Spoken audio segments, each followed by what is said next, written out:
Hello' everyone সকলোকে স্বাগতম এটা নতুন ভিডিঅ'লৈ। আজিৰ এইটো ভিডিঅ'ত আমি আলোচনা কৰিম ক্লাছ 7ৰ অসমীয়াত থকা পাৰ্ট 2 কাঞ্চনবাৰীৰ হাতীটো। এই পাৰ্টটো আলোচনা কৰিম। ছাত্ৰ ছাত্ৰীসকল, এইখন তোমালোকৰ নতুন অসমীয়া পাঠ্যপুথি উন্মেষ দ্বিতীয় ভাগ সপ্তম শ্ৰেণীৰ বাবে দেখা পাইছে। তোমালোকে 2026 বৰ্ষৰ কাৰণে নতুন কিতাপ হয় এইখন, তাৰে দ্বিতীয়টো পাৰ্ট। আৰু প্ৰথমটো পাৰ্ট আমি আগতে আলোচনা কৰা হৈছে আৰু অলৰেডি আপলোড কৰা হৈছে। যোনে যোনে এতিয়াও পাৰ্ট 1টো দেখা নাই দেখি ল'ব পাৰা তোমালোকে। আৰু আজি আমি আলোচনা কৰিম পাৰ্ট 2 কাঞ্চনবাৰীৰ হাতীটো। ষ্টুডেণ্টছ, এই পাঠৰ অন্তৰ্গত ক্ৰিয়াকলাপত থকা যিমানখিনি প্ৰশ্নৰ উত্তৰ আছে অতি সুন্দৰকৈ আলোচনা কৰা হৈছে। প্ৰশ্নৰ উত্তৰবোৰ একেবাৰে চুটিকৈ আৰু সহজ ভাষাত বুজি পোৱাকৈ লিখি দিয়া হৈছে। এবাৰ চালে তোমালোকে আৰু পাঠটো কেতিয়াও পাহৰি নোযোৱা, ঠিক আছে? চ' এতিয়া পলম নকৰাকৈ আমি তোমালোকৰ ক্ৰিয়াকলাপত থকা প্ৰশ্নৰ উত্তৰখিনি আৰম্ভ কৰিম। ক্ৰিয়াকলাপৰ 1 নম্বৰত দিয়া আছে, তলত দিয়া প্ৰশ্নবোৰৰ শুদ্ধ উত্তৰটো বাছি উলিয়াই সঠিক বৃত্তটো পূৰ কৰা। তলত এটা প্ৰশ্ন দিয়া আছে, তাৰে 4টা উত্তৰ আছে। কোনটো সঠিক উত্তৰ হ'ব সেইটো ইয়াত পূৰ কৰিব লাগিব, ঠিক আছে? তো প্ৰশ্নটো হ'ল, মাছুমাহত বিদ্যালয়ৰ পৰা ঘূৰি আহোঁতে পাহাৰৰ পৰা কি ওলাই অহা দেখিছিলে? ইয়াৰ শুদ্ধ উত্তৰ হ'ব গ, এটা মখনা। ক নম্বৰটো নহ'ব, এটা সুগৰি পহু, এইটো ভুল। এটা মহ, এইটোও নহয়। এটা হৰিণ, এইটোও নহয়। শুদ্ধ উত্তৰটো হ'ব গ নম্বৰ, এটা মখনা। ইয়াত যদি গ নম্বৰটো শুদ্ধ হয়, ইয়াতো গ নম্বৰ বৃত্তটো পূৰ কৰিব লাগিব, ঠিক আছে? তোমালোকে কিতাপখন লগত লৈ বহিবা আৰু এনেকৈ লগে লগে ক্লাছটো কৰাৰ লগে লগে উত্তৰবোৰ ৰেডি কৰি থৈ যাবা কিতাপত। তোমালোকে কাঠ পেঞ্চিলেৰে উত্তৰবোৰ কৰি থবা, তেতিয়াহ'লে পৰীক্ষাৰ আগত এইবোৰ তোমালোকে ৰিভিজন কৰাত সুবিধা হ'ব, ঠিক আছে? এতিয়া পিছৰটো প্ৰশ্ন, কাঞ্চনবাৰীৰ হাতীটো বাটত কিয় ৰৈ আছিল? ইয়াৰ উত্তৰ হ'ব কটো হ'ব, দাণ্ডিয়েদি আহিবলৈ বাধা পোৱাৰ বাবে কাঞ্চনবাৰীৰ হাতীটো কি কৰিছিল? বাটত ৰৈ আছিলে। ইয়াৰ উত্তৰ হ'ব ক। খ নম্বৰত দিয়া আছে, মানুহক আক্ৰমণ কৰিবৰ বাবে, এইটো মিছা কথা, এইটো নহয়। ঘ নম্বৰত দিয়া আছে, জাকৰ পৰা বাট পৰাৰ বাবে, এইটোও নহয়। আৰু গ নম্বৰত দিয়া আছে, মাছুমাহত বিদ্যালয়ৰ পৰা অহাৰ বাবে, এইটোও নহয়। চ' ক নম্বৰটো কাৰেক্ট এনচাৰ। আৰু ক নম্বৰটো ইয়াত কাৰেক্ট হ'লে ইয়াত থকা ক নম্বৰ বৃত্তটো পূৰ কৰিব লাগিব, ঠিক আছে? তোমালোকে এইবোৰ এতিয়াই কিতাপত কৰি থোৱা উত্তৰবোৰ। এতিয়া ক্ৰিয়াকলাপৰ 2য় নম্বৰত দিয়া আছে, তলৰ প্ৰশ্নটোৰ উত্তৰ দিয়া। ক নম্বৰ প্ৰশ্ন, দাণ্ডি কি? এই প্ৰশ্নবোৰ কিন্তু ইম্পৰ্টেণ্ট হয়, এইবিলাকৰ পৰা ডাইৰেক্ট পৰীক্ষাত আহিব তোমালোকৰ। উত্তৰ হ'ব, হাতী বা বন্যপ্ৰাণীয়ে অহা যোৱা কৰিবলৈ ব্যৱহাৰ কৰা পৰম্পৰাগত নিৰ্দিষ্ট পথক দাণ্ডি বুলি কোৱা হয়। নিশ্চয় সকলোৱে বুজি পাইছা কি কৈছে, যে হাতী বা বন্যপ্ৰাণী অহা যোৱা কৰিবলৈ ব্যৱহাৰ কৰা পৰম্পৰাগত নিৰ্দিষ্ট পথক দাণ্ডি বুলি কোৱা হয়। মানে এই আমাৰ বন্যপ্ৰাণীবোৰ যে আছে, জীৱ জন্তুবোৰ আছে, যে পৰম্পৰাগতভাৱে এটা পথেদি, নিৰ্দিষ্ট পথেদি যোৱা অহা কৰে, সেই পথটোক বা ৰাস্তাটোক দাণ্ডি বুলি কোৱা হয়।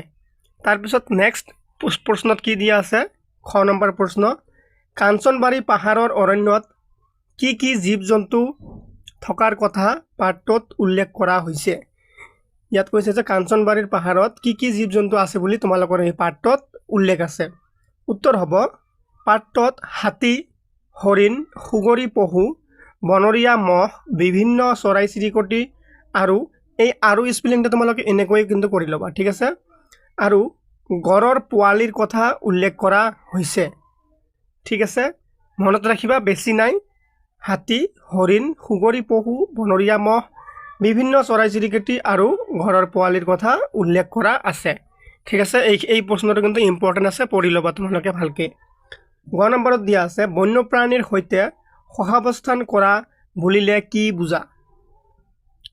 ইয়াৰ উত্তৰ হ'ব, সহাৱস্থান মানে হ'ল বন্যপ্ৰাণীৰ বিচৰণ ভূমিত বাধা নিদিয়া বা তেওঁলোকৰ কোনো অনিষ্ট নকৰাকৈ শান্তিপূৰ্ণভাৱে থকা। মানুহে বন্যপ্ৰাণীক আমনি নকৰিলে তেওঁলোকেও মানুহক আমনি নকৰে, এই ভাৱধাৰণাই হ'ল সহাৱস্থান, ঠিক আছে?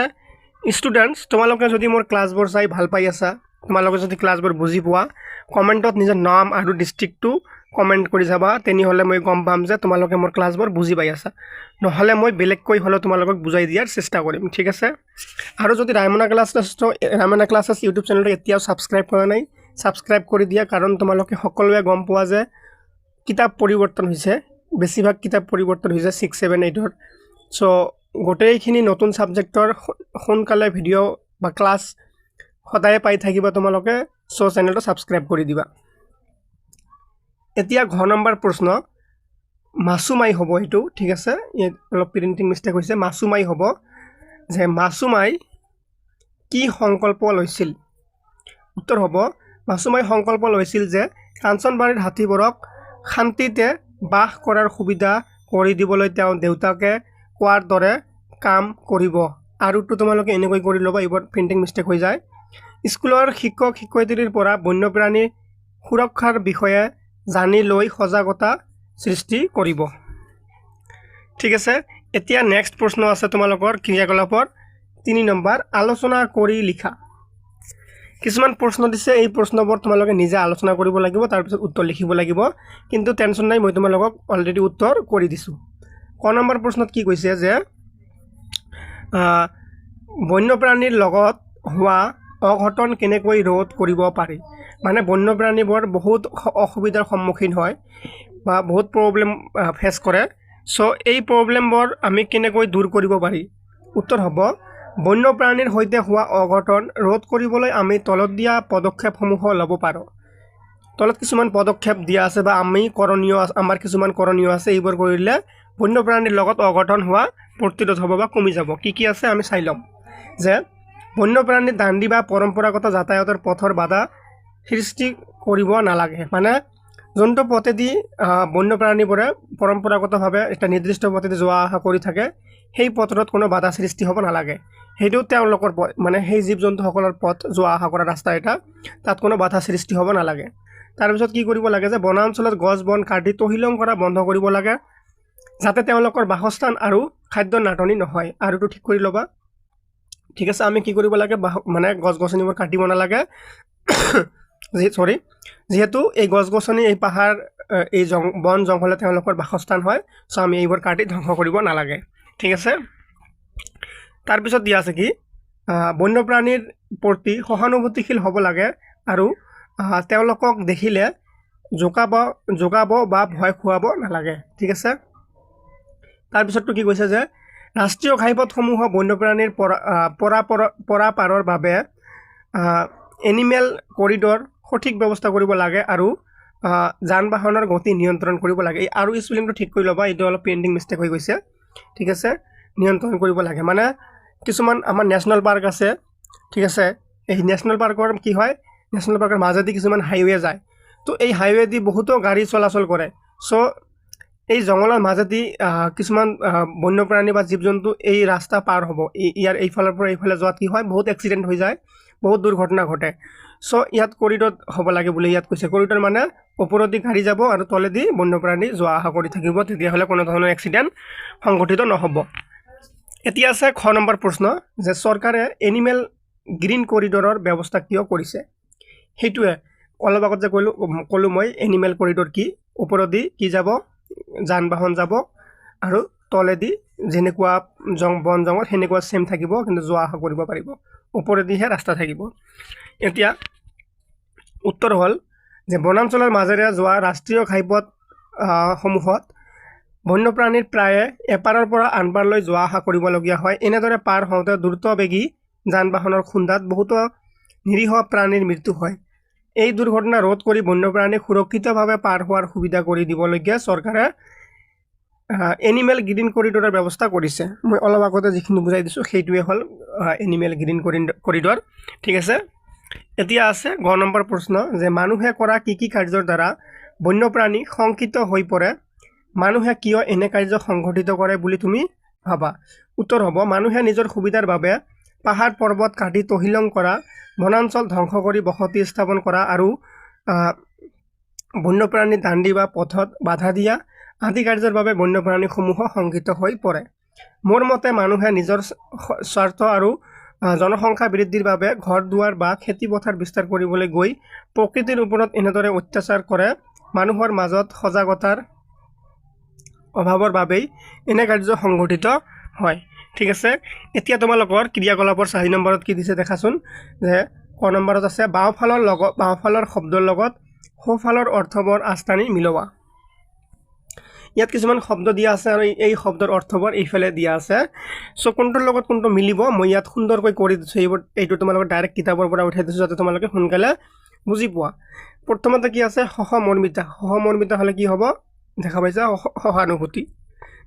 কৰি লোৱা, মই কৰি দি আছোঁ যে সহমৰ্মিতা হ'লে কি হ'ব সহানুভূতি হ'ব। এইটো সহানুভূতি। তহিলং মানে নষ্ট কৰা। তাৰপিছত সহাৱস্থাৱান মানে শান্তিপূৰ্ণভাৱে একেলগ হৈ থকা অৱস্থা। মখনা মানে হৈছে মতা হাতী আৰু শংকিত মানে হৈছে ভীত বা ভয় খোৱা। ঠিক আছে, সকলোৱে নিশ্চয় বুজি পাইছা।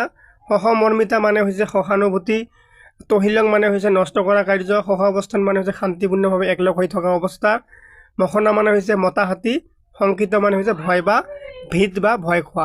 মই দাগ দি দিছোঁ, তোমালোকে সুন্দৰকৈ কিতাপত দাগ দি থৈ দিয়া, বাছ হৈ গ'ল। এতিয়া খ নম্বৰত কি দিছে যে ওপৰৰ প্ৰতিটো শব্দৰে এটাকৈ বাক্য ৰচনা কৰা। ইয়াত যিমানকেইটা শব্দ দিয়া আছে প্ৰতিটোৰে কি কৰিব লাগে বাক্য ৰচনা কৰিব লাগে। যেনেকৈ প্ৰথমত দিয়া আছে সহমৰ্মিতা। সহমৰ্মিতা দি বাক্য ৰচনা কৰিলে কি হ'ব যে আমি বন্যপ্ৰাণীৰ প্ৰতি সহমৰ্মিতা প্ৰদৰ্শন কৰা উচিত। তাৰপিছত কি দিছে তহিলং, মানুহে পাহাৰৰ গছ বন কাটি তহিলং কৰিছে। তাৰপিছত আছে সহাৱস্থান, জীৱ জন্তুৰ সৈতে মানুহৰ সহাৱস্থান অতি প্ৰয়োজনীয়। তাৰপিছত কি দিছে 4 নম্বৰ, মখনা, ৰাস্তাৰ মাজত এটা মখনা হাতী থিয় হৈ আছিল। 5 নম্বৰত দিছে শংকিত, নাম্বাৰ নাই, মই এনে তোমালোকক নাম্বাৰিং কৰি দিছোঁ। এইকেইটা আচলতে এই ওপৰত যিকেইটা শব্দ আমি অৰ্থ কৰিলোঁ এইকেইটাৰে কি কৰিব লাগে বাক্য ৰচনা কৰিব লাগে। চ' শেষতটো আছিলে কি শংকিত, যে হৰিণটো বাঘৰ গোন্ধ পাই শংকিত হৈ পৰিল। ঠিক আছে ষ্টুডেণ্টছ, এইখিনি আছিল তোমালোকৰ নতুনকৈ অহা অসমীয়া পাঠ্যপুথিৰ দ্বিতীয়টো পাঠ কাঞ্চনবাৰীৰ হাতীটো। আৰু এই পাঠৰ অন্তৰ্গত অনুশীলনীত যিমানখিনি প্ৰশ্নৰ উত্তৰ আছিল গোটেইখিনি আমি আলোচনা কৰিলোঁ সুন্দৰভাৱে। আশা কৰিছোঁ তোমালোকে ক্লাছটো বুজি পাইছা। চেনেলটো লাইক কমেণ্ট কৰি শ্বেয়াৰ কৰি দিবা। ধন্যবাদ সকলোকে।